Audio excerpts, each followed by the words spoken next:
அப்ப இந்த சுக்கிரனாகப்பட்டவர் பாத்தீங்க அப்படின்னா உங்களுக்கு அஸ்தமனமோ நீசமோ வக்ரமோ இந்த மாதிரி ஒரு சூழ்நிலைகள் இல்லாம இருந்தால் உங்களுடைய வாழ்க்கையில இல்லறம் என்பது பாதிக்கப்படுவதில்லை. இது ஏதேனும் இந்த கிரகத்தினுடைய அடிப்படையில விதி ஜாதகத்துல பாதிக்கப்பட்டா இல்லறம் என்பது கண்டிப்பாக பாதிக்கப்பட்டே தீரும். இதுதான் சுக்கிரனுடைய வேலை. அப்ப எனக்கு நல்லதே நடக்கல, ஆடம்பரமான வீடு கட்டல, வாழ்க்கை இல்லை, எல்லாத்துக்கும் காரகர் யாரு? சுக்கிரன். அவர் சாதகமாக அமைய பெற்றால் வாழ்க்கையில் முன்னேற்றம் உண்டு.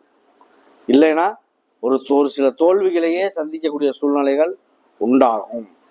இதுல புனர்பூச நட்சத்திரம் ஒரு பாதங்கிறதுனால, புனர்பூச நட்சத்திரம் குருவுடைய நட்சத்திரம். குரு பகவான் உங்களுக்காக பாத்தீங்க அப்படின்னா